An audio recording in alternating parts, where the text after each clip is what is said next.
Okay, here we are on the last podcast with the Beauvois, Woman is Other. This is a dialogic discussion board that you're running.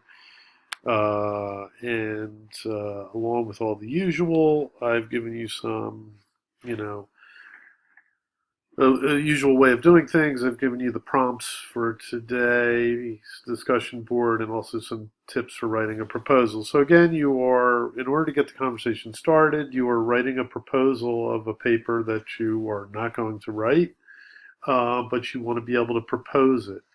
And I've given you some creative writing ideas this time around. So, which adds another dimension to the proposal. Okay. So you're going to post your proposal as your first idea in the discussion, and then other people can read that, and then in the second and third aspects of the dialogic,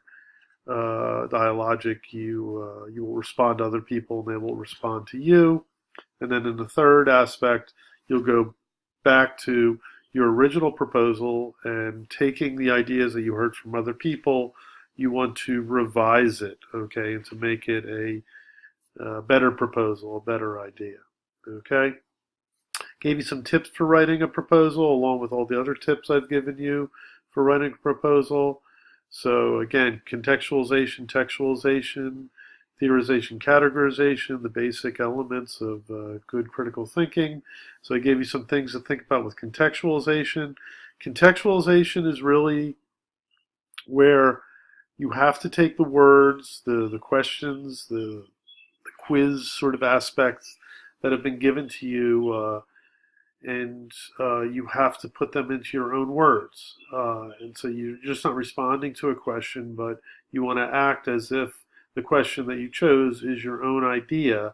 And if it's your own idea, then you're providing the foundations, the rationales, and the problematizations, okay? So you're not taking any shortcuts, okay?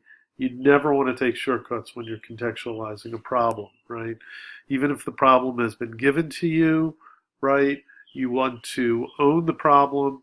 You think of it as your own, and then problematize it.